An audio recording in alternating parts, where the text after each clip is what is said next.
जय सिया राम दोस्तों, स्वागत है आप सभी का आपके अपने चैनल लर्नर्स फेलो पे। आज के इस इंटरव्यू सत्र में हमारे साथ जो मेहमान जुड़ी हैं उनका नाम है निकिता मथेला, जिनका सिलेक्शन जो हुआ है वो DGHS directorate general of health services में हुआ है और इस बार के एसएससी कंबाइंड हिंदी ट्रांसलेटर 2024 के एग्जाम के थ्रू हुआ है। उनकी ऑल इंडिया रैंक जो है वो 67 है। तो चलिए बिना देर किए हुए हम स्वागत करते हैं निकिता का। निकिता, बहुत बहुत स्वागत है हमारे चैनल पे और बहुत बहुत शुभकामनाएं आपको आपके इस सफलता के लिए।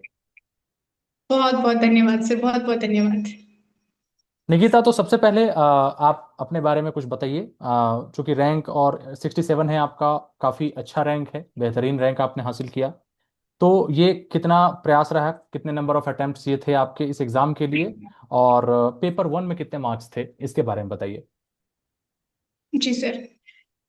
मेरे प्रीलिम्स में 177.25 मार्क्स रहे हैं। और एसएससी सीएसटी 2024 की मेरा प्रथम प्रयास था। मैंने एसएससी का एसएससी पहली बार में ही क्लियर कर लिया था। पहली बार में ही सीएसटी और क्लियर कर लिया और 177.25 मार्क्स लेके आ गए।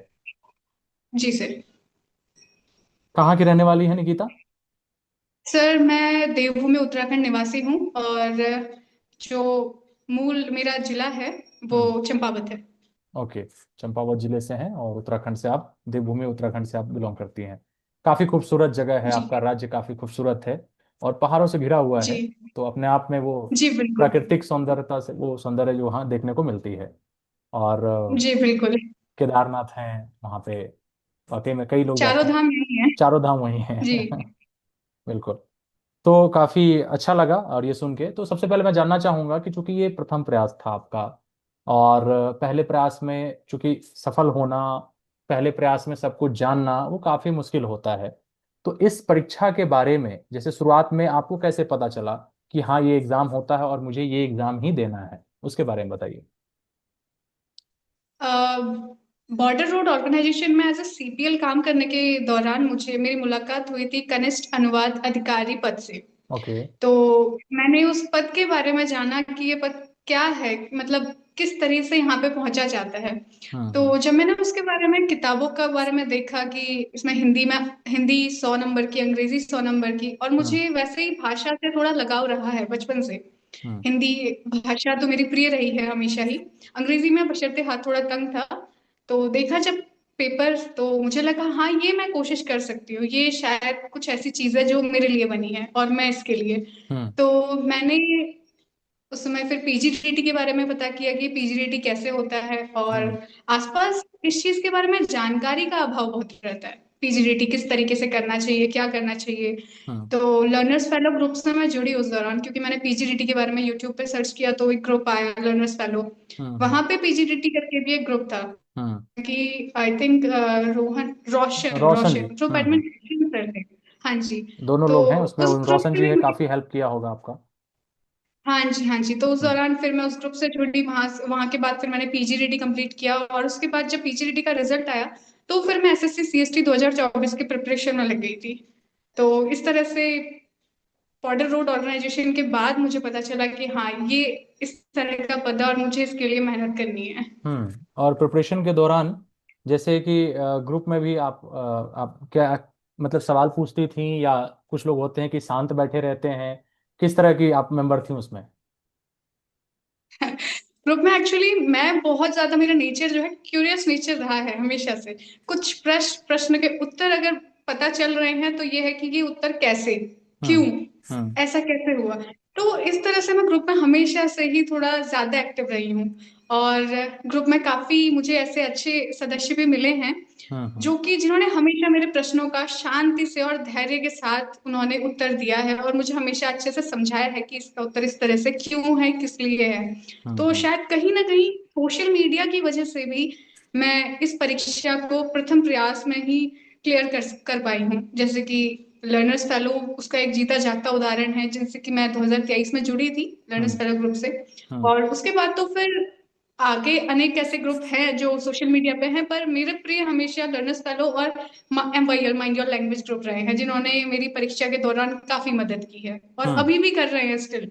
एक्चुअल में जब हमारा ये डिपार्टमेंट वगैरह आ गए तो शायद इन्हीं ग्रुप्स के मेंबर्स द्वारा ही ये सारे ग्रुप बने हैं, अदर अदर डिपार्टमेंट, जिससे कि हमें पता चला अरे ये भी हमारे साथ में है। बिल्कुल तो बिल्कुल। Social media is really very helpful अगर उसको अच्छे से यूज किया जाए तो। बहुत सारे लोग हैं और यही होता है, सिलेक्शन के बाद ढेर सारे लोग जुड़ते हैं जिनको मिल नहीं पाता कि मुझे अपने लोग नहीं मिल रहे, अपने डिपार्टमेंट के नहीं मिल रहे हैं।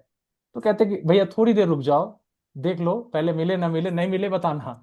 फिर ग्रुप जी क्रिएट करके लिंक शेयर करना, फिर एक साथ ढेर सारे लोग को जोड़ना कि नहीं नहीं मेरा भी इसमें हुआ है, मेरा भी उसने हुआ है। फिर वो चूंकि देखिए थोड़ी सी हेल्प शुरुआत में जरूरत होती है, फिर आप लोग अपने अपने फील्ड में माहिर हो जाएंगे, आपको कुछ बताने की विशेष जरूरत नहीं पड़ेगी, आपको सब पता चल जाएगा कि कैसे क्या करना है।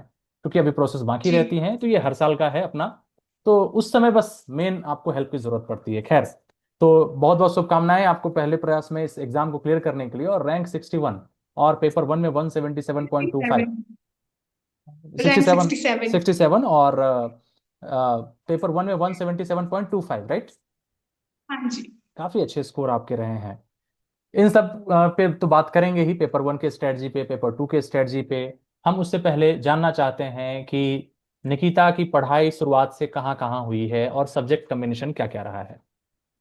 जी, मेरी पढ़ाई मूल रूप से मैंने पिथौरागढ़ जिले से ही अपनी पूरी प्राथमिक, माध्यमिक और उच्चतर शिक्षा मेरी पूरी हुई है। और शिक्षा का माध्यम मेरा हमेशा से हिंदी रहा, भले ओके। वो प्राथमिक हो, माध्यमिक हो या उच्चतर हो। हम्म। ग्रेजुएशन, पोस्ट ग्रेजुएशन सभी में हिंदी हमेशा ही रहा है मीडियम ऑफ एग्जामिनेशन। तो ग्रेजुएशन में तो मेरे कॉमन सब्जेक्ट थे history, political science and English, और मास्टर्स मेरा पॉलिटिकल साइंस से हुआ है। और उसके हम्म। बाद 2023 में मैंने पीजीडीटी इग्नू से कंप्लीट किया अपना। ओके, तो यानी एमए का मीडियम आपका इंग्लिश हो गया, और इधर इलेक्टिव सब्जेक्ट का जो है आपका, इलेक्टिव सब्जेक्ट कंपलसरी के तौर पे आपने इंग्लिश पढ़ रखा है। हाँ जी, हिंदी, सॉरी, ये जो एमए का मीडियम माध्यम था हिंदी हमारे। हो गया और इधर इंग्लिश पढ़ रखा था आपने। हाँ जी, हाँ जी। और साथ साथ पीजीडीटी आपका है, तो एलिजिबिलिटी आपकी बन जाती है। ओके। जी तो चूंकि ये जर्नी आसान नहीं होती, कोई भी गवर्नमेंट एग्जाम क्रैक करना, और वो भी प्रथम प्रयास में, इसमें मैं जानना चाहूंगा कि आपके घर के लोगों का कितना साथ और कितना समर्थन रहा है। चूंकि रहा ही होगा बिल्कुल, लेकिन फिर भी आप जिनके बारे में भी जिक्र करना चाहें, जिनको थैंक यू बोलना चाहें, अपने घर के सदस्यों के बारे में बताइए प्लीज। जी। अ, किसी भी परीक्षा को हम तब तक किसी भी परीक्षा में हम तब तक सफल नहीं हो सकते जब तक हमारा परिवार हमारे साथ ना हो, उनका सहयोग, और वो हम पर भरोसा ना करे। तो हम्म। मेरा सबसे बड़ी ताकत तो मेरे पेरेंट्स ही रहे हैं इस जर्नी में, थ्रू आउट दिस जर्नी। क्योंकि वो हमेशा सोचते थे, चाहते भी थे कि हमारे घर से मैं कुछ करूं आगे। हम्म। और कहीं ना कहीं ये उनका भरोसा था कि जो मुझे पूरा करना था। और इसलिए मैंने पेपर की तैयारी की, हमेशा यही सोचा कि मैं करूँ, और ईश्वर की कृपा रही और उनका आशीर्वाद रहा कि सारी चीजें जैसा चाहते थे वैसा हो पाया। बिल्कुल बिल्कुल, और काफी खुश होंगे वो। तो जिस दिन रिजल्ट आया, जी। रिजल्ट में चूंकि टाइम लगा था, तो रिजल्ट के दिन का आपका क्या एक्सप्रेशन, और कहाँ थी, कैसे पता चला रिजल्ट आया, और पहला फोन किसको गया था। रिजल्ट की भी अनोखी कहानी रही।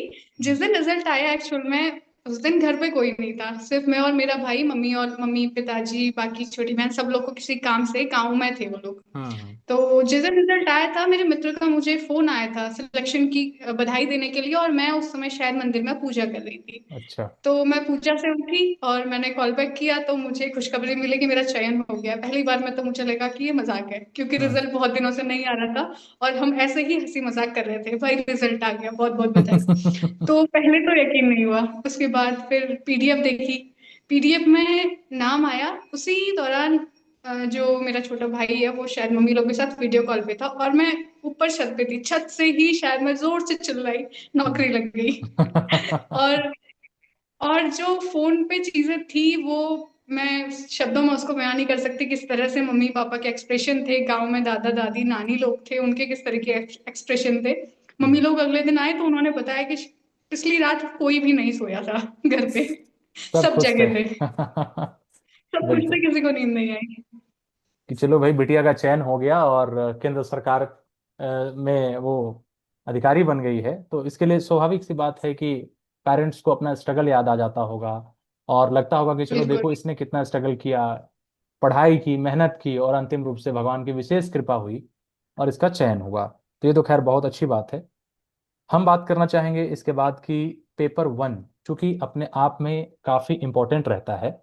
क्योंकि पेपर वन आपके हाथ में होता है, आपके कंट्रोल में होता है, जितना आप सही करके आएंगे उतने मार्क्स आपको दिए जाते हैं। अगर कुछ मार्क्स कम हुए तो आप चैलेंज भी कर सकते हैं। पेपर टू में कहानी फिर दूसरी हो जाती है।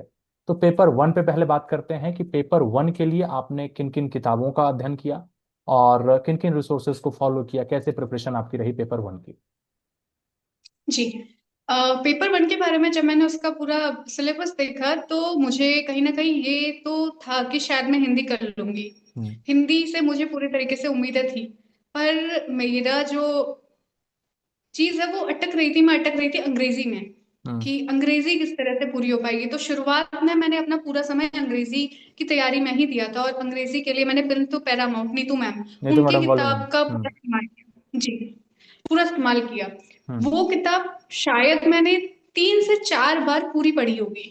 और उसके साथ साथ मॉक टेस्ट, टेक्स्ट बुक पे मॉक टेस्ट, हम्म। न केवल जीएसटी के, मैंने एसएससी सीजीएल के जो 200 मार्क्स की अंग्रेजी आती है वो paper, SSC stenographer, SSC CPO के, हम्म। इन तीनों पेपर के भी जो अंग्रेजी सेक्शन आता है, मैंने इनके मॉक टेस्ट दिए थे। जिससे कि मुझे पता चला कि मैं अंग्रेजी में कहाँ गलतियां कर रही हूँ, क्या वगैरह, वहीं से मेरी थोड़ी ठीक हुई। और हिंदी के लिए मैंने बहुत ज्यादा किताबें नहीं पढ़ी थी, सचमुच। और मुझे लगता है कि मैंने पढ़नी चाहिए थी, शायद 2-4 नंबर और आगे बढ़ जाते अगर मैं कोई किताब पढ़ती तो लूसेंट से मैंने हिंदी अपनी कवर की।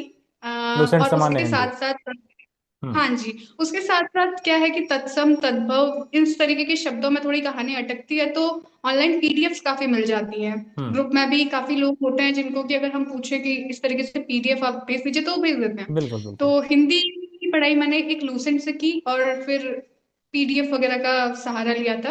और हम्म। नीतू सिंह पिंटू पैरामाउंट, ये इसने मेरी काफी मदद की अंग्रेजी को और बेटर बनाने में। और बिल्कुल साथ बिल्कुल। साथ फिर एआई वगैरह, इसमें तो सारी चीजें आसानी से मिल जाती हैं, किसी भी चीज में डाउट हो, ये सारी चीजें हो। तो पहला पेपर इसी तरीके से मेरा पूरा हुआ। ओके, तो पहले पेपर दे के जब आप आई और उसका आंसर की आता है, उसके बाद आंसर की में कितने स्कोर बन रहे थे आपके? जब आंसर की से आंसर की पहले में भी, जो फाइनल वाला नहीं आता है, आंसर 2-3 दिन बाद जस्ट जो आ जाता है, कितना बन रहा था उसके हाँ, अकॉर्डिंग? उसमें मेरे 170, उस समय एक नंबर बाद में बढ़ा था, 176 के आसपास, उसमें ओके। मेरा स्कोर ऐसा ही कुछ था, तो 176। क्या लगा, वो तो पेपर के 2-3 दिन बाद आ जाता है, तो क्या लगा था कि इस बार तो चयन है पक्का? मुझे सचमुच कोई आइडिया नहीं था, क्योंकि ये मेरा पहला कोई गवर्नमेंट एग्जाम था, और मैं पहली बार किसी सीबीटी मोड में पेपर दे रही थी। और मैंने, जिस जगह से मैं आती हूँ, वहां से मैंने ऐसे कभी सुना नहीं कि लोग कह रहे हो कि नहीं भाई, ऐसे पेपर पहली बार में निकलता है। मैंने संघर्षशील लोगों को देखा है, मैंने नहीं देखा था। मैं बहुत अंडर कॉन्फिडेंट थी, मैं सचमुच, जब हमारा मुख्य परीक्षा के बाद भी जिस दिन तक रिजल्ट नहीं आया, मैं संकोच कर रही थी कि मैं पेपर दिया है, मैं किसी को बताऊं। मैं डर में थी कि 0.25 या 1 नंबर से मैं कहीं रह न जाऊं। तो क्योंकि इस तरह कहीं से ना कहीं पेपर जो दिमाग में ये वन घर हमारा, कर चुका था कि गवर्नमेंट एग्जाम, वो भी केंद्र सरकार का, बिना संघर्ष के नहीं निकलता। बिना, जब तक वो कहानी रिपीट ना करो कि भैया मेरा दूसरी बार है, तीसरी बार है, मैं इतने नंबर से रह गए, तो जो वो कहानी कहेंगे उन्हीं का होगा, ऐसा थॉट बन जाता है, ऐसी थॉट आ जाती है। दिमाग में, क्योंकि वो रहता है ना, हम जिस परिवेश में रहते हैं, जो सराउंडिंग में हमारे जिस तरीके से चीजें रहती है, हम्म। उसका बहुत असर हम पर पड़ता है। तो कहीं बिल्कुल। ना कहीं मैं शायद अंडर कॉन्फिडेंट थी कि क्या पता होगा, क्या पता नहीं होगा। लेकिन फिर भी मेरे मन में एक विश्वास था, आत्मविश्वास था पूरा पूरा, कि जो मुख्य परीक्षा है मैं उसमें काफी अच्छा कर लूंगी। क्योंकि पढ़ने लिखने का हमेशा से शौक रहा है, किताबें, कहानियां, ये सब अच्छी लगती थी बचपन हम्म। से। हम्म। तो निबंध में तो मैं सोचती थी कि नहीं, मैं निबंध तो कैसे भी अच्छा लिख लूंगी, निबंध का स्कोर मेरा अच्छा आएगा। ना, साहित्य के तो छात्र जब हैं तो प्रथम, छात्रा हिंदी में लिखने में प्रॉब्लम आती हाँ नहीं होगी थोड़ा विशेष। साहित्य से जुड़ा था। जी। तो मैं उसके लिए थोड़ा मुख्य परीक्षा को लेकर के थोड़ा थी मेरे अंदर उम्मीद कि नहीं, मैं कर लूंगी। और हम्म। उसके लिए भी शायद मुख्य परीक्षा में भी शायद मैंने मोर देन 80 प्लस शायद मैंने ऐसे तैयार मैंने किए थे कि ओके। कहीं से भी आए, किसी भी सेक्शन से आए, तो मैं उस पर लिख सकूं। और मुझे अच्छा लगा कि मेरे पढ़े हुए टॉपिक्स आए थे। ओके, तो चलिए मुख्य परीक्षा की तरफ बढ़ते हैं। और जैसा कि आपने कहा, तो उससे बढ़ने से पहले हम एक चीज़ और जानना चाहेंगे, क्योंकि आज जैसे अभी 12 अगस्त को पेपर होने वाला है इस बार के एग्जामिनेशन को लेके, एसएससी सीएसटी 2025 वाला। कई सारे लोग अभी मॉक लगा रहे हैं, मॉक टेस्ट लगा रहे हैं, जैसा कि आपने बताया। आपके मॉक्स में कितने स्कोर बन रहे थे? उस टाइम पे? देखिए, पहले जो अभी नए एस्पिरेंट्स हैं, मैं उनको पहले तो सबसे पहले मैं उनको ही कुछ कहना चाहती हूँ। मैं ये हम्म। कहना चाहती हूँ कि मॉक टेस्ट में अगर मार्क्स कम आए तो हम्म। बिल्कुल भी निराश नहीं होना है। हम्म। क्योंकि जिस दिन हमारी मुख्य परीक्षा थी एसएससी सीएसटी 2024 की, उससे करीब करीब 4 दिन पहले मैंने अपना फाइनल मॉक टेस्ट दिया था, और उसमें मेरा स्कोर मान के चलिए 160 से कम था शायद से। एंजाइटी, ओवर थिंकिंग, ये सारी चीजें रहती है तो उससे शायद कम था, लेकिन उससे पहले के जो स्कोर था वो हमेशा मेरा 170, 175, 175 के आसपास हमेशा रहा था। हम्म। तो जब फाइनल की तैयारी आप कर रहे हैं, उस समय दिमाग को थोड़ा संतुलन में रखें। बहुत हम्म। ज्यादा ना सोचें कि क्या होगा। बहुत ज्यादा अगर आप सोचेंगे, जितना ज्यादा आप दिमाग को प्रेशर देंगे, वो उतना स्ट्रेस में आएगा। जितना आप स्ट्रेस लेंगे, उतना कम आप अच्छा अपना परफॉर्म कर पाएंगे, कम स्कोर करेंगे। परफॉर्मेंस आपका अफेक्ट होगा उससे। बहुत ज्यादा। तो आराम से, धैर्य पूर्वक किसी भी चीज को अगर आप करेंगे तो आप बहुत अच्छा स्कोर लेकर के आ सकते हैं। तो मॉक टेस्ट के स्कोर मायने रखते हैं, लेकिन उतना भी मायने नहीं रखते क्योंकि हैं, यही क्योंकि प्रश्न वो मेरे पास कहानी। ढेर सारे आते हैं कि सर मॉक टेस्ट तो लगा रहे हैं, लेकिन मॉक टेस्ट में मेरा इतना आ रहा है, लास्ट टाइम जितना लगा रहे थे उससे कम आ गया, लास्ट दिन जो लगाए थे उससे कम आ गया, अब इससे डिमोटिवेट हो गए, क्या करें ना करें। इससे बिल्कुल भी डिमोटिवेट नहीं बिल्कुल। होना है। ये हर किसी के साथ होता है, ये हर किसी के साथ होता है। मैं कहती हूँ ना, जब मैं स्टार्टिंग में प्रिपरेशन कर रही थी तो शायद मैं भी 140 की कतार में थी आउट ऑफ हम्म। 200। हम्म। धीरे धीरे प्रयास करने से ही शायद मैं फाइनल में 177.25 तक पहुंच पाई हूँ। और बिल्कुल। आप लोग भी कर सकते हैं, इतनी कोई बड़ी बात नहीं है। बस ये है कि खुद पर भरोसा रखना है और हर दिन प्रयास करना है, अपनी गलतियों को पहचानना है। दिक्कत क्या रहती है, हम जब सामने वाली चीजों पर दोषारोपण करते हैं कि नहीं, हमारी गलती नहीं है, हम तो पूरे सही थे, हम्म। हमारे इतने कैसे आ सकते हैं, हम्म। कहीं ना कहीं गलती हमारी होगी, इसीलिए हमारे मार्क्स कम आते हैं। तो उन गलतियों को सुधारना रहता है, और उन गलतियों को जितना जल्दी आप इम्प्रूव करेंगे, उतना जल्दी आपका स्कोर अच्छा जाएगा। बहुत अच्छी बात कही आपने कि देखिए गलतियों को हमें पहली बात तो एक्सेप्ट करनी होती है कि हाँ मुझ में ये बिल्कुल। कमी थी, इस वजह से मेरा सिलेक्शन रुका है या मेरे मार्क्स कम आ रहे हैं। जब तक हम गलतियों बिल्कुल। को एक्सेप्ट नहीं करेंगे, हम उस पर काम करना सोचना शुरू नहीं करेंगे। गलती को पहचान लिया, बिल्कुल। अब सेकेंड स्टेप है उसका कि उस पर हम फोकस करें, काम करें। मॉक टेस्ट की जो बात रहती है, तो बिल्कुल मैं सभी लोगों से यही कहना चाहूंगा और हमेशा कहता भी हूं कि उसको एज अ टूल इस्तेमाल करना है। उसका संबंध आपकी फीलिंग से नहीं है कि तुरंत अच्छा आया बिल्कुल। तो आप अच्छा फील कर रहे हैं, खराब आया तो खराब फील कर रहे हैं। उसको सेपरेट रखिए, फीलिंग्स से उसको मत जोड़िए। बिल्कुल। उसको एक इंस्ट्रूमेंट, एक टूल की तरह इस्तेमाल करिए, जो वो एक साधन है जो आपको सिर्फ ये बताता है कि भैया तुम पढ़ तो रहे हो, लेकिन तुम्हारे इस वाले चैप्टर में ये जो दो चार रूल है हम्म। जो तुम पढ़ के भूल चुके हो या नहीं पढ़े हो, देखो उसमें मार्क्स कट रहे हैं, ये तुम्हारी कमी है। मॉक टेस्ट सिर्फ और सिर्फ कमी बताने के लिए, आपके अंदर की कमी बताने के लिए उसका इस्तेमाल करिए। बढ़िया आए तो भी ठीक, नहीं आए तो क्या क्या चैप्टर वो बता रहा है, रिकमेंड कर रहा है कि ये चैप्टर आपका वीक है, इसमें मार्क्स कट रहे हैं, उसको सुधार लीजिए और फिर से लगाइए मॉक्स, जरूर सही आएंगे। और मॉक से मान के चलिए बिल्कुल। आप कि फाइनल एग्जाम में आपके 5-10 प्रश्न ज्यादा ही बनेंगे, कम नहीं बनेंगे, अगर आप सही तरीके से अप्रोच करते हैं। आपके यही बात मैंने शायद पिछले जो 2023 में जो सिलेक्टेड कैंडिडेट्स थे, उस हम्म। दौरान जो इंटरव्यू में शायद मैंने आपकी ये बात तब से मेरे दिमाग पे थी कि मॉक टेस्ट में आप जितना स्कोर कर रहे हैं, हम्म। कहीं ना कहीं मुख्य परीक्षा में उससे 10 नंबर आपके ज्यादा ही आएंगे। तो बिल्कुल। ये बात तो हमेशा सच होती है। तो जो मॉक टेस्ट को लेकर के परेशान रहते हैं, वो कृपया परेशान ना रहें। मॉक टेस्ट का रियलिटी से बहुत ज्यादा संपर्क, बहुत ज्यादा कनेक्शन नहीं रहता हाँ, है। वो हमें सिखाता है कि कम समय में टाइमर के साथ, उसी इंटरफेस के साथ कैसे आपको बिल्कुल। बैठना है, कैसे क्या अटेम्प्ट करना है। तो जैसा कि आपने बताया कि मॉक टेस्ट वगैरह, तो हम मॉक टेस्ट का सही इस्तेमाल कैसे कर सकते हैं? यानी कुछ लोग कहते हैं कि क्या हम एक दिन में 4 मॉक टेस्ट लगा लें, एक दिन में 2 लगा लें, एक दिन में एक लगाएं। क्या आपका इस बारे में क्या कहना है कि सिर्फ मॉक टेस्ट लगाने जरूरी है, या फिर गलतियों को सुधार करते हुए गैप लेके चलना चाहिए? क्या आप कैसे करती थे? देखिए, मैं तो यही कहूंगी कि आप गैप लेकर के मॉक टेस्ट दीजिए। हम्म। पहले आपने कोई मॉक टेस्ट दिया, उसमें आपने देखा कि आप किस जगह पे, कौन सा सेक्शन ऐसा है जिसमें कि आप थोड़ा कमजोर हैं। कोई हम्म। वोकैब में कमजोर है, कोई ग्रामर में है। आप उस चीज को, खुद को समय दीजिए, दो हम्म। दिन 4 दिन, आप अपने अनुसार कि आप इतने समय में ये चीज सही करेंगे। हम्म। उसके बाद फिर वो मॉक टेस्ट अटेम्प्ट कीजिए अगला। हम्म। हम्म। फिर आप देखिए कि क्या वो सेक्शन आपका इंप्रूव हुआ। जो जो हम्म। सेक्शन आपके पिछली बार वीक थे, क्या वो इस बार थोड़े मजबूत हुए। अगर आप हर दिन मॉक टेस्ट देंगे तो शायद आपका दिमाग उस चीज का आदी हो जाएगा, बिल्कुल। और आप फिर बेहतर नहीं कर पाएंगे। आप अगर 170 गेन करें तो आप उसी के अराउंड घूमेंगे। हम्म। और अगर आप इम्प्रूव करेंगे, 4 दिन बाद अपना कमबैक करेंगे मॉक टेस्ट में, तो हम्म। निश्चित ही आप बहुत अच्छा स्कोर करेंगे। आगे 3-4 नंबर जो आपके कट रहे थे वो आप आगे अच्छे लेकर के आएंगे। तो गैप में मॉक टेस्ट दीजिए और थोड़ा पढ़ के मॉक टेस्ट दीजिए। मॉक टेस्ट की आदत मत बनाइए, हम्म। क्योंकि वो चीज अलग है, रियलिटी अलग है, दोनों हम्म। चीजों में फर्क है। बिल्कुल। तो देखिए, गैप में मेरे हिसाब से तो गैप है। निकिता जो कि सेलेक्टेड हैं इस बार, उनका भी सेम कहना है। चीजें देखिए, सभी लगभग लगभग उतनी ही बातें रहेंगी, लेकिन वही है ना कि इम्प्लीमेंट कौन करता है। अब जैसे इन्होंने बताया कि आदत मत डालिए कि सिर्फ उठना है, मॉक टेस्ट लगाना है, सो जाना है।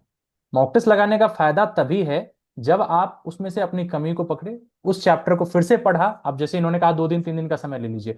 मान लीजिए आपको ऐसा लगता है कि ठीक है, मेरे वर्ब चैप्टर कंप्लीट नहीं है, नाउन से प्रॉब्लम हो रही है। हम उस चैप्टर को एक दिन, कम से कम एटलीस्ट एक दिन का समय दिए, उसको सही किए, या सेम डे सुबह में मॉक लगाया, पूरे दिन में हमने उसको उस पर काम किया, रिवीजन किया, नेक्स्ट डे फिर एक मॉक लगा लीजिए, नो इशू। ये इंडिविजुअल टू हाँ, इंडिविजुअल, और लेकिन बाकी उसका इस्तेमाल बिल्कुल इसी तरीके से होना चाहिए। बताइए। बिल्कुल। और सेक्शनल मॉक रहते हैं, जो सेक्शन आपका कमजोर है आप सेक्शनल मॉक में अच्छे से तैयारी कर पाएंगे। सिर्फ हम्म। उसी सेक्शन के क्वेश्चंस रहेंगे जो आप कमजोर है, जिसमें भले वो डायरेक्ट इनडायरेक्ट तो भले तत्सम तद्भव हो, बिल्कुल। हिंदी या अंग्रेजी, तो हम्म। सेक्शनल मॉक दीजिए आप आराम से। जो भी आप में कमी पेशी होगी वो सेक्शनल मॉक से आराम से सुधर सकती है। उसके बाद आप फुल मॉक दीजिए, क्योंकि फुल मॉक में अगर नंबर नहीं आएंगे तो निश्चित ही आप थोड़ा सा हताश हाँ, वो हो होते हैं। जाएंगे कि अरे नंबर क्यों नहीं आ रहे हैं। तो और सेक्शनल कहीं मॉक ना के कहीं बाद तैयारी full रहते mock। हुए भी फिर वो चीजें आपके फाइनल एग्जाम के दिन तक आपके दिमाग में रहती हैं, अफेक्ट करती हैं आपकी वो चीजें। बिल्कुल। ओके। हाँ तो प्री में आपने अच्छे से मॉक्स वगैरह लगाए और ये प्री का रिजल्ट आ गया, ये चीजें हो गई। अब आपको लगा कि अब आपको मेंस देना है। मेंस की परीक्षा में जैसे जी। ट्रांसलेशन और एस्से आते हैं, इसके बारे में बताइए कि ये इसकी प्रिपरेशन कैसे की जाए कि हम अच्छा स्कोर कर सके। क्योंकि पेपर 2 आपने भी इस बार समझा होगा इस चीज को, क्योंकि प्रथम प्रयास था, फिर भी आपको ये लगा होगा कि आपसे बेहतर नंबर वाले भी कुछ लोग रह गए हैं, है ना। तो पेपर 2 जो थोड़ा सा अनप्रिडिक्टेबल इस मायने में हो जाता है, जिसपे हमारे पूरी पकड़ जो है हमारी वो नहीं रहती। तो पेपर 2 की प्रिपरेशन आपने कैसे की, दोनों पार्ट बताइए, ट्रांसलेशन और एस्से पार्ट के लिए। जी, पहले मैं ट्रांसलेशन से शुरुआत करती हूँ। हम्म। ट्रांसलेशन के लिए देखिए, कोई ऐसा प्रॉपर बुक वगैरह का तो मैंने सहारा नहीं लिया। हम्म। मैंने एनसीईआरटी की किताब है, उनमें जो हम्म। पैराग्राफ्स थे उनको ही मैंने अनुवाद किया। और कौन से उसके साथ साथ कौन से मैंने सब्जेक्ट के? एसएससी, ये एनसीईआरटी की क्लास 8 9 10 में जो अंग्रेजी की किताब थी, एक इंग्लिश की। अंग्रेजी, ओके। हिस्ट्री, पॉलिटिकल, अंग्रेजी हो गया, पॉलिटिकल साइंस हो गया और हिस्ट्री, मैंने इन चीजों की तैयारी वहां से की थी। और कहीं हम्म। ना कहीं थोड़ा बहुत इकोनॉमिक्स वगैरह मैंने देखी थी। हम्म। पर ज्यादा मैंने जो हेल्प ली थी वो ली थी मैंने चैट जीपीटी की। हम्म। चैट जीपीटी में, क्योंकि आप हर विषय से संबंधित आप अलग अलग पैसेज उससे डिमांड उससे कर सकते हैं, और वो आपको उसी तरीके के पैसेज देगा। आपको इजी चाहिए आपको इजी मिलेंगे, मॉडरेट मॉडरेट, टिपिकल चाहिए टिपिकल मिलेंगे। आप वहां से अनुवाद के लिए पैसेज उससे मांगिए, आप अपने जैसे तरीके से कैसे? अनुवाद कीजिए। कुछ लोग इस चीज को नहीं समझ पाएंगे कि कैसे क्या करना है, आप उसको थोड़ा सा बताइए ताकि ये लोग भी फेमिलियर हो सके एआई को यूज करने के लिए। कैसे आप उसका यूज करते थे? देखिए, सबसे पहले चैट जीपीटी इंस्टॉल कीजिए। चैट जीपीटी में जैसे आप नॉर्मल कोई सवाल पूछते हैं, ठीक है, आप हम्म। उससे उसी तरीके से सवाल पूछिए कि give me that 500 words passage for translation, है ना। हिंदी में भी आपको कहेंगे उस तो भी तरीके वो से समझ जाएगा, इंग्लिश में कहेंगे तो भी आराम वो समझ जाएगा। दो भी समझ जाएगा। हम्म। तो आप उससे पैसेज की डिमांड कीजिए, आपको किस फील्ड का चाहिए। भले आप हम्म। टेक्नोलॉजी लिख दीजिए, उसके आगे आपको लंबा चौड़ा नहीं लिखना है, आप अनकंफर्टेबल हो रहा है, आप खाली टेक्नोलॉजी लिख दीजिए। वो हम्म। टेक्नोलॉजी से रिलेटेड आपको पैसेज दे देगा। हम्म। आपको लग रहा है कि ये बहुत आसान है, तो हम्म। उससे दोबारा पूछिए कि थोड़ा मॉडरेट चाहिए, हम्म। इतने वर्ड्स के अंदर मॉडरेट। वो हम्म। आपको मॉडरेट पैसेज लाके दे देगा। हम्म। तो आप फिर उसका अनुवाद कीजिए अपनी कॉपी पर कि आप ठीक है। इसको किस तरीके से अनुवाद करेंगे। जो जो हम्म। हार्ड वर्ड हैं उनको अंडरलाइन कर लीजिए। हम्म। आपकी एक अलग से वो सारी चीजों, उस विषय से संबंधित जो है आपकी शब्दावली भी तैयार हो जाएगी। हम्म। आपने उसका ट्रांसलेशन कर लिया, हम्म। उसके बाद चैट जीपीटी से ही उसका आंसर मांगिए कि इसका अनुवाद क्या हो सकता है। इसका हिंदी वो अनुवाद आपको बताइए। अनुवाद, हम्म। या इंग्लिश अनुवाद। बिल्कुल, ओके। वो आपको उसका अनुवाद दे देगा। फिर जो आपने अनुवाद किया है उससे उस अनुवाद को मैच कर लीजिए। हम्म। तो इस तरीके से मैंने अनुवाद की प्रैक्टिस की थी। और टेक्नोलॉजी वगैरह का जो पैसेज आया था वो मैंने एआई से उसकी प्रिपरेशन की थी। कुछ बहुत शब्द इस वजह से मेरे मुझे फेमिलियर लगे थे, हम्म। हम्म। टेक्नोलॉजी से रिलेटेड जो पैराग्राफ आया था। हम्म। तो अनुवाद की तो मैंने इस तरीके से चैट जीपीटी से ज्यादा थोड़ी प्रिपरेशन की थी। ठीक है। और हाँ, एस्से की उसके बात बाद करते हैं। बात करते हैं ऐसे की बात करते हैं। तो ऐसे के लिए मैंने अरिहंत पब्लिकेशन की अंग्रेजी और हिंदी 151 ये और दोनों। 221 निबंध हाँ माला जो जी, बुक आती है। हम्म हाँ जी, हाँ जी, उसके ऐसे मुझे काफी अच्छे लगे थे, क्योंकि जो प्रीवियस ईयर के जो आप लर्नर्स फेलो की जो पीडीएफ प्रोवाइड की थी, मैंने हम्म पुराने सारे देखे थे, तो उसमें से मैंने उनको चेक किया कि कितने इसमें से आए हुए हैं। हम्म। अप्रोक्स सारे थे, चार ऐसे में से एक ऐसे ऐसा था जो उस किताब का था। बिल्कुल। तो मैंने उस किताब के जो भी ऐसे थे, जो फेमस पर्सनालिटीज वाला जो पार्ट है उसको छोड़कर, छोड़ के, हाँ। मैंने पूरी किताब के जो ऐसे थे, उस वाली जो पूरी किताब थी उसके ऐसे मैंने लिखे थे अपने शब्दों में। हम्म कुछ चीजें हमारे दिमाग में होती, कुछ कहानी हमारे दिमाग में होती है, मैंने उसको लिखा। कुछ चीजें हमने क्या बोलते हैं, डेटा माइनिंग करनी पड़ती है, हम्म क्योंकि हमें डेटा की बहुत जरूरत पड़ती है जब हम एक अच्छा और प्रभावी निबंध लिखना चाहते हैं। तो डेटा खोजा गूगल से, चैट जीपीटी नॉर्मल, मैं चैट जीपीटी से मेरी बहुत हेल्प मिली है। तो डेटा माइनिंग वहां से की, और उसके साथ साथ जो चीज मुझे सबसे अच्छी लगी थी, शायद last year all India rank one hmm. जो मैम थी, उनकी मैंने कॉपी देखी थी, तो उसमें जो उन्होंने लक्ष्मी एक ऐसे लिखा था कुमारी सिंह। अंग्रेजी।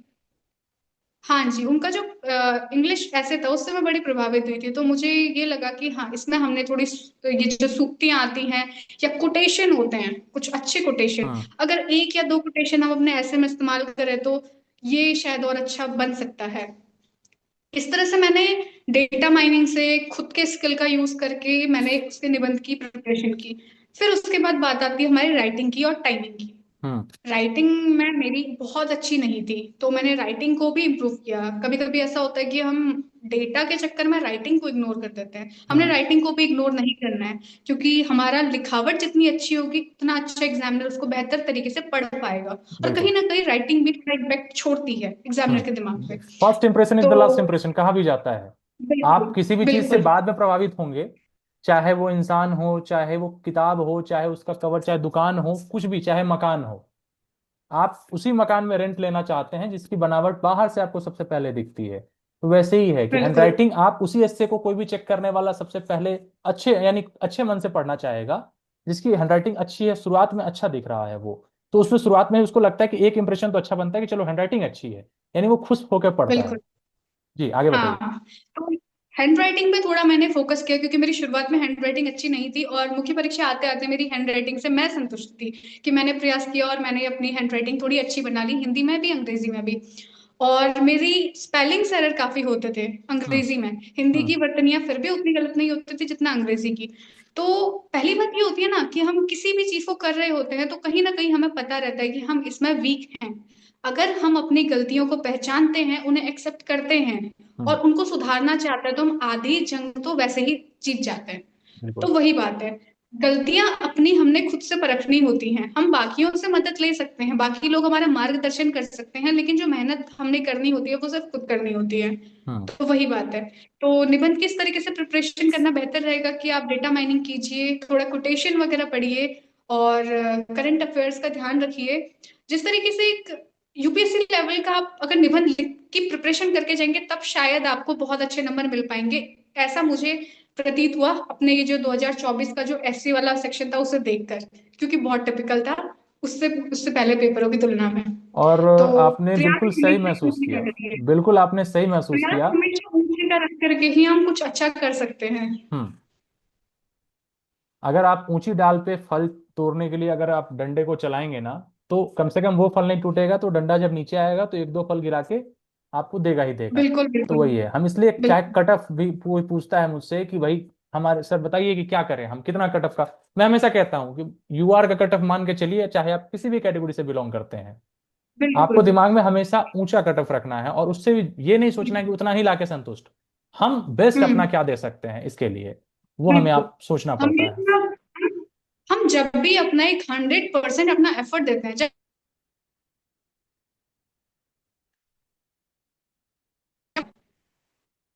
हमारा मन खुद से कहता है कि ये इनफ है, वही बेस्ट होती है, बाकी सारी चीजें मिथ है। बिल्कुल बिल्कुल। तो पेपर टू भी आपका ये हुआ, अभी तो मार्क्स आए नहीं हैं, और आई थिंक मैं उम्मीद करता हूँ मार्क्स तो आपके बेहतर ही होंगे। और पेपर वन में भी चूंकि आपने स्कोर कर लिया था, तो मुझे लगता है कि कहीं ना कहीं पेपर वन में इसलिए कि जितना स्कोर हम ज्यादा लेके आएंगे, पेपर टू पे डिपेंडेंसी हमारी उतनी ही कम हो जाती है, निर्भरता हमारी कम हो जाती है। तो चूंकि सामने पेपर वन है, तो इसके लिए जो लोग भी प्रिपरेशन कर रहे हैं एकदम अच्छे से फोकस करिए। ओके निकिता, ये तो बातें हो गई कि चलिए ठीक है, स्ट्रेटजी पे बात कर लिया, बुक लिस्ट पे बात कर ली, और ये सब चीजें, लेकिन apart from this Nikita Mathela Hindi साहित्य की विद्यार्थी रहने के साथ साथ और उनको क्या करना अच्छा लगता है, किन किन कामों में वो अपना समय बिताती हैं जब भी वो थोड़ा सा लो फील करती थी, क्योंकि हर एक स्टूडेंट के लाइफ में ये आता ही आता है एक टाइम कि प्रिपरेशन तो कर रहे हैं, आसपास वाले कुछ बोल के चले गए, पूछ लिए, या जैसे आपने बोला ना कि दूसरी तीसरी बार में सिलेक्शन होता है, ऐसा चलते रहता है थोड़ा। उस चीज से निकिता मथेला कैसे उभरती थी, कैसे उससे पार पाती थी, और किन कामों में अपने आप को एंगेज करती थी इनसे बचने के लिए? ये ध्यान से सुनिएगा सभी लोग, क्योंकि ये बहुत जरूरी होता है। पढ़ाई से सिर्फ सिलेक्शन होता तो सबका होता। जी। अ, ऐसा तो रहता है, वैसे मैं साहित्य की विद्यार्थी तो नहीं रही हूँ, बस मेरा ये है कि साहित्य से लगाव है। मैंने बस तो कभी एज साहित्य अ के विद्यार्थी सब्जेक्ट हैं आप। हिंदी तो पढ़ा। हम्म। हाँ, तो मुझे लिखना हमेशा मेरा प्रिय सोर्स रहा है। जब भी मैं थोड़ा लो फील करती हूँ, मुझे लिखना बहुत पसंद है। भले ही वो कोई अपनी डायरी लिखो, भले ही कोई कविता लिख लो, मुझे लिखना हमेशा से अच्छा लगता है। तो जब भी मुझे लगता था कि ये थोड़ा सा मुश्किल लग रहा है, अब क्या होगा, मैं हमेशा कॉपी और पेन लेकर के बैठ जाती थी। और मुझे थोड़ा सा गिटार वगैरह बजाना मुझे थोड़ा अच्छा लगता है, तो शायद म्यूजिक मेरा सबसे बड़ा साथी रहा था इस दौरान। जब भी थोड़ा लो फील करो तो चलो कुछ सुन लो या कुछ प्रैक्टिस कर लो हल्की फुल्की सही। तो हम्म। इस तरीके से थोड़ा सा मतलब कला साहित्य इन सारी चीजों ने मेरी थोड़ी मदद की एज अ हॉबी, अपने हम्म। आप को भी और डेवलप करने की, और जो टिपिकल टाइम होता है उससे ओवरकम करने के लिए। आपको क्या लगता है कि जो पढ़ रहे हैं, क्योंकि आप तो अब सफल हो चुकी हैं और आपका नाम जो है वो लिस्ट में आ चुका है, आपको क्या लगता है कि ये चीजें, पढ़ाई तो हैं, स्ट्रेटजी जो भी बताई वो तो है ही, क्या एक एस्पिरेंट को इन सब चीजों को भी साथ में लेके चलना चाहिए, या उसको छोड़ देना चाहिए कि सिलेक्शन के बाद ये चीजें हमारी काम आएंगी? क्या ये चीजें मदद करती हैं इसमें, बताइए। देखिए, मैं कभी भी किताबी कीड़ा नहीं रही हूँ, और मैं नहीं कहूंगी किसी को भी कि सिर्फ किताबी कीड़ा ही बनिए। सबसे जरूरी होता है अपने आप को निखारना, स्वयं को निखारना। अगर जो चीज हम पसंद करते हैं, हम सिर्फ किताबों के लिए, किसी सरकारी एग्जाम की तैयारी के लिए उन चीजों को छोड़ दें, तो हम्म। मैं तो पर्सनली नहीं मानती हूँ कि ये चीज हम खुद के साथ न्याय कर रहे होते हैं। 24 घंटे पूरे दिन भर में होते हैं, हम 24 के 24 घंटे पढ़ाई नहीं कर सकते हैं, बिल्कुल भी नहीं कर सकते हैं। हम्म। जब हम थोड़ा थक जाते हैं तो हमें अपनी हॉबी को अपने साथ रखना चाहिए, भले ही हम उसे कम समय दें। परिस्थिति हमेशा एक जैसी नहीं होती, कभी हमने पढ़ाई ज्यादा करनी पड़ती है, तो हम्म। ये नहीं कि हॉबी को हमेशा के लिए छोड़ दिया, कभी बात पे टाल दिया। मैं बात पे नहीं टालने की आदत हमेशा मुझे बेकार लगती है। तो थोड़ा बहुत ही सही, हमने हॉबी को अपने साथ लेके चलना चाहिए। जिस चीज को हमें करना अच्छा लगता है, अगर हम उसको साथ साथ करते रहें, तो निश्चित ही हम उस चीज में तो अच्छा करेंगे ही, लेकिन जो मुख्य चीज हम परीक्षा की या किसी भी चीज की तैयारी कर रहे हैं उसमें भी हम अपना अच्छा प्रदर्शन कर पाएंगे, क्योंकि बिल्कुल। दिमाग शांत रहता है, मन शांत रहता इसका है। लॉजिक एक ही है, इसका रीजन अगर आप देखें तो एक ही है कि आप जब अपने पसंद के कामों को करती हैं तो आप खुश महसूस करती हैं, आप अंदर से प्रफुल्लित रहती हैं, और एक खुशमिजाज इंसान हर वो काम कर सकता है जो कि वो चाहता है करना, बिल्कुल किया जा सकता है। बिल्कुल और कहीं ना कहीं वो हमें और मोटिवेट करता है वो काम करने के लिए, हमें उस टेंशन से, डिप्रेशन से, बाकी चीजों से बचाता है, लोग क्या कह रहे हैं इन सब से, हटाओ यार, अभी गिटार बजाएंगे, है ना, अभी अभी कुछ बिल्कुल और काम करेंगे, लिखने। और ये चीज अच्छा लगा मुझे कि लोग पढ़ाई से डिप्रेस्ड होकर और थोड़े से परेशान होकर किताब कॉपी छोड़ देते हैं, जाते हैं कुछ और करने। और सोचिए आपकी हॉबी ही है कि लिखना शुरू कर दिया कुछ, ये तो अच्छी बात है। हाँ, मैं लिखने की मेरी आदत बचपन से रही है, इसीलिए मैं थोड़ा निबंध को लेकर के श्योर थी कि चलो हाँ, थोड़ा बहुत यहाँ मैं अच्छा कर पाऊंगी। बिल्कुल बिल्कुल, नहीं नहीं, बहुत खुशी वही है हुई। ना, हॉबी को अगर वही देखिए, फिर वही बात वहीं से कनेक्ट हो गई। अगर हम्म। हॉबी को बचपन में छोड़ दिया होता तो उस दिन निबंध के लिए जब निबंध की बात आती तो शायद मैं डर जाती, हम्म। लेकिन हॉबी को सहेज के रखा तो डेफिनेटली उसने मेरी मदद ही हेल्प किया की, ना, है ना। बिल्कुल, कहीं भी नुकसान नहीं पहुंचाया उसने आपको। तो हॉबी को छोड़ना नहीं चाहिए कभी भी इंसान ने, ना किसी नौकरी के लिए, ना इसलिए किसी जो लोग भी साइड बाय देख साइड रहे, लेकर के हाँ चलिए। बिल्कुल, इसलिए जो लोग भी देख रहे हैं इस चीज का विशेष ध्यान रखिए कि आपका स्वास्थ्य सबसे पहले सही रहना चाहिए। स्वास्थ्य सही रखने के लिए आपको उन कामों में समय जरूर देना होगा जो आपके पसंद का काम है ना। आप स्टूडेंट, आपका एक रोल है, लाइफ के एक फेज का एक रोल है। बिल्कुल अभी स्टूडेंट एक विद्यार्थी आप हैं, फिर आप एक कर्मचारी अधिकारी बन जाएंगे, फिर माता पिता जो भी हैं आप उसका रोल निभाएंगे। अलग अलग लाइफ स्टेज है ना। कहा जाता है ना कि सब लोग अपना पात्र निभाते हैं और फिर यहाँ से स्टेज से बिल्कुल टाटा बाई कर, तो वही आपका एक रोल है। लेकिन ओवरऑल आप पूरे चीज में कॉमन क्या है, आप इंसान हैं। और इंसान को खुश बिल्कुल रहना बहुत जरूरी है, इंसान को सही रखना, पूरे शरीर को और हमारे माइंड को सही रखने के लिए ये हॉबी जो है, ये शौकिया चीज जो है, वो बहुत काम करती है। सिर्फ पढ़ाई से अगर इंसान सब कुछ पा लेता तो सिर्फ पढ़े लिखे लोग ही खुश होते, है कि बिल्कुल। नहीं? तो इसलिए अपने पसंद का हमें भी किसी काम को मनुष्यता सिर्फ उसकी हॉबी ही सिखा सकती हैं। बिल्कुल जरूरी है। इंसान को उसके अंदर का इंसान सिर्फ उसकी हॉबी बनाता है। अदरवाइज अगर सिर्फ हम किताबों के पीछे ही परेशान रहेंगे हम्म। तो हम एक अच्छे इंसान तो नहीं बन सकते हैं। हम उस चीज में आगे कर सकते हैं, हम शायद 200 से 200 लेकर के आएंगे, हम्म। लेकिन मैं नहीं मानती कि जिसके अंदर हॉबी ना हो, जो अपनी कला पे ध्यान नहीं दे रहा है, वो एक अच्छा इंसान कभी बन सकता है। हाँ, वो अच्छा भले हो इंसान सकता है बनने आपका के लिए संगीत में ना हो, आपकी टैलेंट कुकिंग में रुचि हो, कोई ना कोई काम तो बिल्कुल जरूर है ऐसा जो सबको पसंद आता है। किसी को बिल्कुल मूवी देखने में पसंद है, किसी को डांस अच्छा लगता है, किसी को स्विमिंग अच्छी लगती है, करिए। ये नहीं कि पढ़ाई गई, इसलिए मैं हमेशा कहता हूँ वो करेंगे तो आप खुश रहेंगे, खुश रहेंगे तो ज्यादा पढ़ेंगे, 4 घंटे की बजाय 2 घंटे में आप वो काम कर लेंगे। ठीक है। तो बिल्कुल। समय हमारे पास, अब इस सेशन को हम लोग समाप्त करने की तरफ बढ़ चुके हैं। उससे पहले मैं चाहूंगा निकिता, चूंकि आपने कहा कि आप बचपन से पढ़ती आ रही हैं, कोई भी कुछ पंक्तियां, जो भी आपको हिंदी विषय से चूंकि प्यार है, तो कुछ भी कोई पंक्ति अगर आप सुनाना चाहें अपनी या किसी भी कवि की, जो कि अच्छा लगता हो आपको, कुछ याद है? इस तरह से तो मुझे कुछ ध्यान नहीं, पर मैं क्योंकि जब भी मैं अपना कुछ लिखती हूँ तो शायद मेरे फोन पर ही वो रहता है, शायद नोट्स पे कहीं पे पड़ा हुआ हो। अगर हम्म। मैं इसको हटाऊंगी तो शायद वो हट जाएगा, तो मुझे कोई डर है बात कि नहीं अगर है। मैंने इसको हटाया तो वो हट जाएगा। कोई बात नहीं है। फिर कभी और गिटार भी सुनना चाहेंगे, आप बजाती हैं गिटार, तो कभी मौका मिलेगा तो फिर हम लोग, है बिल्कुल गिटार बिल्कुल। वहां पे? अभी तो मेरे आसपास पे नहीं है, पर चलिए ठीक है। कभी बाद में मौका मिला तो मैं जरूर ट्राई करूंगी हाँ कि हाँ बिल्कुल। एक अच्छा आपने सुना। एक अच्छा है, सीखने को मिलता है मौका, और बिल्कुल भी मुझे भी शौक है सीखने का। मैं भी आने वाले टाइम में कभी गिटार लूंगा। वैसे मुझे कीबोर्ड जो कहते हैं, पियानो, हारमोनियम, ये थोड़ा बहुत बजाता हूँ कभी कभार, शौक से। और ये लेकिन म्यूजिकल इंस्ट्रूमेंट मुझे बहुत पसंद है। और होता है ना, कई बार चीजों को हम थोड़ा बहुत कभी करते हैं, कंप्लीट नहीं कर पाते हैं, कि मुझे ये चीज, क्योंकि वो पढ़ाई और वो फेज ऐसा रहता ही है। लेकिन थोड़ा बहुत तो बिल्कुल, और गाने का शौकीन तो अभी गाना वगैरह तो चलते रहता है, सुनना भी चाहिए। अच्छे संगीत, कुछ बिल्कुल। म्यूजिकल इंस्ट्रूमेंटल सॉन्ग जो होते हैं, खासकर धुन वाले, जी। तो वो सब जी। काफी बढ़िया लगता है, एकदम लगता है कि रिफ्रेश हो गए। तो चलिए, बहुत बहुत धन्यवाद बिल्कुल निकिता, बात करके आपसे बहुत अच्छा लगा। आपने विस्तार पूर्वक एक एक चीज बताई और एकदम प्रैक्टिकल चीजें बताई, कुछ भी ऐसी नहीं थी कि जो लगे कि एकदम ऐसा असंभव बता रही हैं।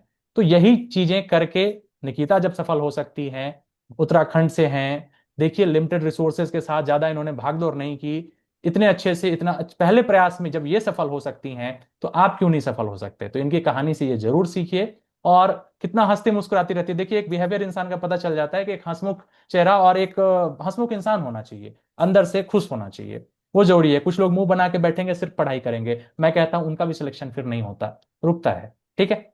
तो बहुत बहुत धन्यवाद निकिता आपका, और इस ठीक है सर, हमारे मुझे भी सत्र आपसे बात करके बहुत खुशी हुई। सत्र में आने के लिए ऐसे ही खुश रहिए, और उम्मीद करता हूं कि आप ऐसे ही प्रयास करती रहें, और इस क्षेत्र में जा रही हैं, अनुवाद के क्षेत्र में अनुवादक बन के जा रही हैं, अनुवाद अधिकारी बन के, तो और नाम रोशन करिए। और आने वाले समय में हम चाहेंगे कि हमें ये समाचार प्राप्त हो कि निकिता इससे अच्छे और पद पे गई हैं, और ऐसे ही उज्जवल भविष्य की कामना करते हुए इस सत्र को यहीं विराम करते हैं। बहुत बहुत धन्यवाद आपका यहाँ आने के लिए।